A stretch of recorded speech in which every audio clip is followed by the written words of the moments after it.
Haleluya, haleluya, shalom blessed people. Kiranya berkat dan damai sejahtera dari Allah menjadi bagian kita sepanjang hari ini. Bersama saya Pendeta Theodorus dari channel Rumah Berkat, House of Blessing. Tema kita hari ini adalah, apakah kamu seorang pecundang atau seorang pemenang? Pelajaran dari Saul dan Daud. Firman Tuhan terambil dari 1 Samuel pasal 17 ayat 8-10 dan ayat 23. Mari kita baca bersama firman Tuhan. Ia berdiri dan berseru kepada barisan Israel, katanya kepada mereka, "Mengapa kamu keluar untuk mengatur barisan perangmu? Bukankah aku seorang Filistin dan kamu adalah hamba Saul? Pilihlah bagimu seorang dan biarlah ia turun mendapatkan daku. Jika ia dapat berperang melawan aku dan mengalahkan aku, maka kami akan menjadi hambamu. Tetapi jika aku dapat mengungguli dia dan mengalahkannya, maka kamu akan menjadi hamba kami dan takluk kepada kami." Pula kata orang Filistin itu, "Aku menantang hari ini barisan Israel. Berikanlah kepadaku seorang supaya kami berperang, seorang lawan seorang." Ayat 23. Sedang ia berbicara dengan mereka, tampillah maju pendekar itu, namanya Goliat, orang Filistin dari Gad, dari barisan orang Filistin. Ia mengucapkan kata-kata yang tadi juga, dan Daud mendengarnya. Nah, saudara yang kasih dalam Tuhan, kita tahu bersama cerita ini dari sekolah minggu ya, bahwa musuh bersama Israel adalah Goliat yang mewakili Filistin. Nah, kemudian saudaraku, kita juga melihat di sini ada dua pahlawan Israel sesungguhnya, ya, yang satu raja de facto yang namanya Saul dan satu raja secara de jure yaitu Daud, yang kita tahu bersama ia diurapi ketika Saul ditolak. Nah, saudara, mari kita perhatikan bahwa musuh bersama ini disikapi, kemudian dilakukan satu tindakan yang berbeda, sehingga hasilnya berbeda. Jadi, apa yang menjadi sikap daripada Saul maupun Daud, kemudian mereka memutuskan, lalu kemudian akhirnya mereka bertindak, dan kita lihat hasil akhirnya adalah berbeda juga. Mari kita melihat dari apa yang kita pelajari tadi dari dua tokoh ini. Bagian yang pertama, kita melihat dulu Saul sang pecundang yang pesimis dan tak beriman.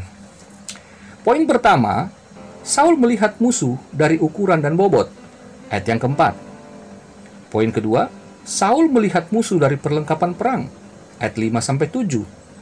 Poin 3, Saul membiarkan dirinya terintimidasi. Ayat 8-10, ayat 16 dan ayat 23. Poin yang keempat, Saul menilai ketidakmungkinan. Ayat 33. Poin yang kelima, Saul bertumpu hanya pada pengalaman. Ayat 33.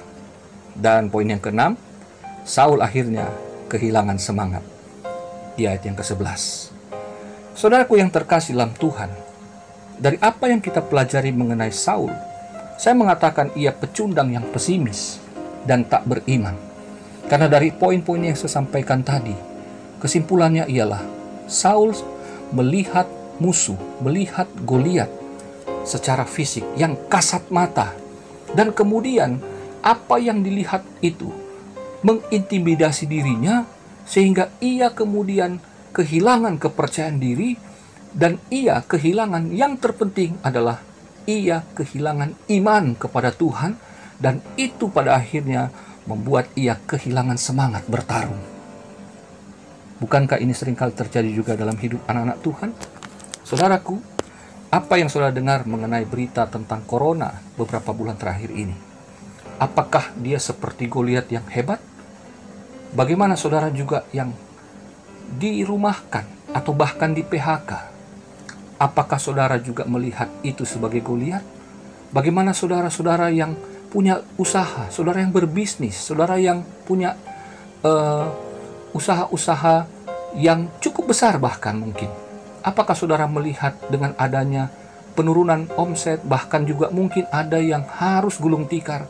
Apakah saudara melihat ini sebagai Goliat yang tidak mungkin dikalahkan? Apakah tidak ada lagi kemungkinan untuk saudara bangkit lagi? Kalau saudara berpikir seperti Saul, mohon maaf, itu mentalitas seorang pecundang yang telah kehilangan iman. Tetapi saya percaya ketika saudara belajar dari Daud, saudara dapat berubah. saudara dapat menjadi seperti Daud di bagian yang kedua, yaitu Daud sang pemenang yang optimis dan beriman. Saudaraku yang terkasih dalam Tuhan, poin pertama, satu-satunya cara untuk bebas dari masalah adalah dengan bertarung. Ini yang menjadi dasar bagi Daud, bahwa tidak mungkin Goliat dapat dikalahkan dengan ketakutan. Tidak mungkin ia dapat dikalahkan dengan berdiam diri. Tidak mungkin hanya dengan duduk-duduk saja, pasif, tidak melakukan sesuatu lalu masalahnya selesai. Saudaraku yang terkasih dalam Tuhan, bagi Daud, satu-satunya cara makhluk ini, raksasa ini tumbang adalah dengan bertarung, lawan. Amin, haleluya. Poin yang kedua, Daud adalah seorang yang mampu memotivasi orang lain. Itu terdapat di ayat yang ke-32. Ia berkata kepada Saul, ia berkata kepada barisan Israel, jangan takut, ada aku yang akan maju. Luar biasa. Saudaraku yang terkasih dalam Tuhan, jika saudara adalah orang tua, katakan kepada anak-anakmu, jangan takut nak, Tuhan pasti tolong kita. Jangan takut nak, ada papamu, ada mamamu yang akan berdiri untuk menyelesaikan masalah ini. Percaya kepada kami, percaya karena kami punya Tuhan. Kalau Anda seorang anak yang mungkin masih kuliah, masih sekolah, engkau sudah mengerti tentang cerita ini. Saudara melihat orang tuamu mungkin sedang susah, tidak mampu untuk membayar uang sekolahmu, tidak mampu membayar kuliahmu. Katakan kepada mereka, jangan takut Pak, jangan takut Mah.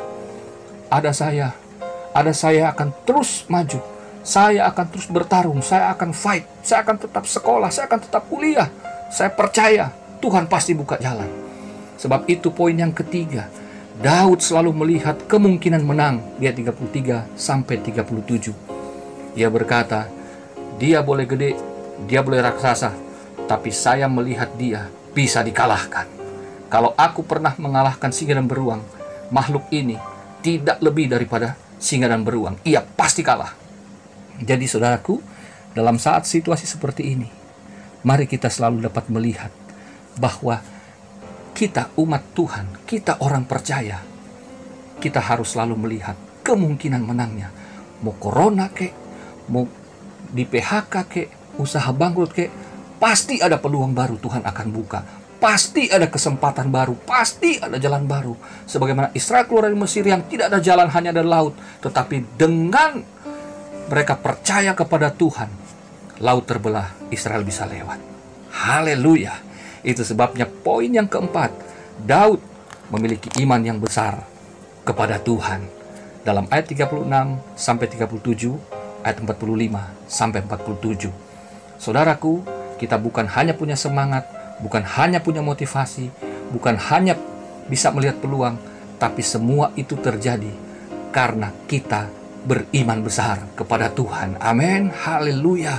Saudara harus percaya penuh di saat seperti ini. Tuhan hadir bagi saudara dan saya. Poin yang kelima, Daud, dia hebat. Daud ini percaya apa yang ada pada dirinya adalah yang terbaik dari Tuhan. Ayat 39 sampai 40. Saudara jangan pernah mengecilkan potensi yang ada pada dirimu. Jangan melihat latar belakang sekolahmu. Jangan melihat saldo di rekeningmu. Jangan melihat modal kerjamu saat ini mungkin tidak besar.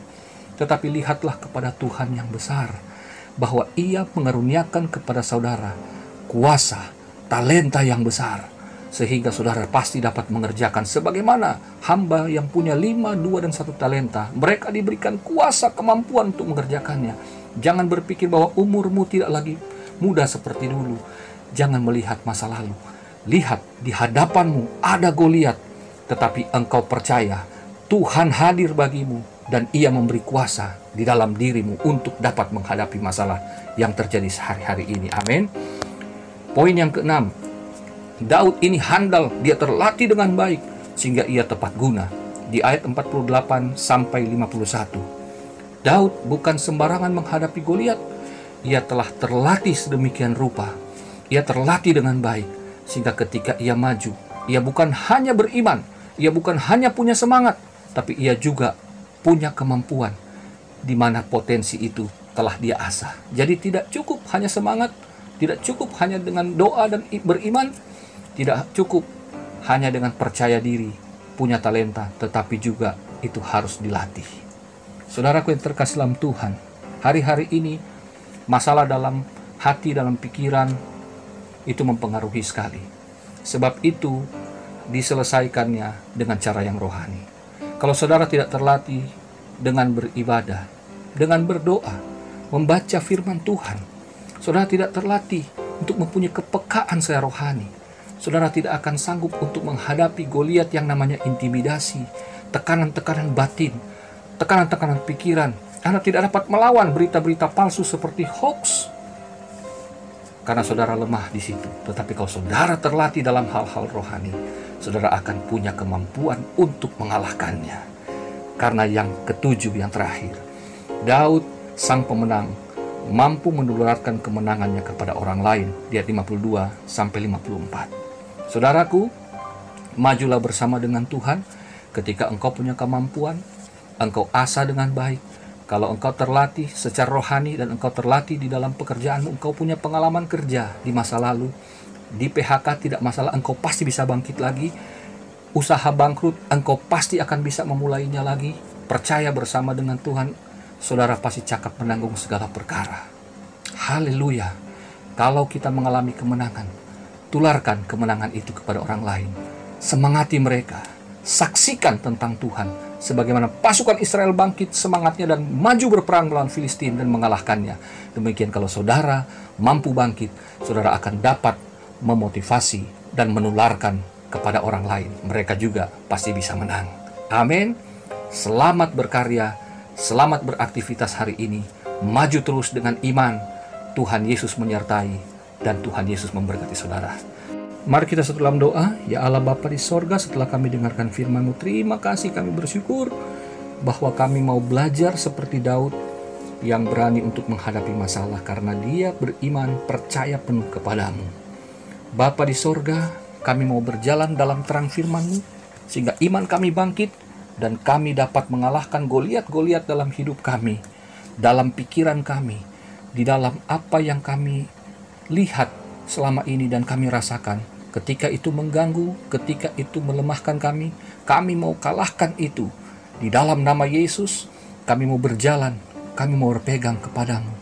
Pimpin kami Tuhan, pimpin kami ya Roh Kudus, supaya kami dapat melihat bahwa selalu ada pintu-pintu yang terbuka, selalu ada peluang-peluang baru yang akan Tuhan nyatakan ketika kami percaya kepadamu. Pada hari ini kami mau bangkit, kami mau bekerja, kami mau berusaha, kami mau melakukan aktivitas kami penuh sukacita, penuh syukur, dan penuh semangat. Terima kasih atas firman-Mu Tuhan. Berkati kami, berkati keluarga kami, berkati pekerjaan kami, dan tidak lupa kami memberkati juga pemerintah kami, para dokter, tenaga medis, gugus tugas COVID-19. Berkati bangsa kami dengan kesembuhan dan pemulihan. Terpuji nama Tuhan, kami mengucap syukur dan siap menjalani hari dalam nama Tuhan Yesus Kristus. Haleluya. Amin.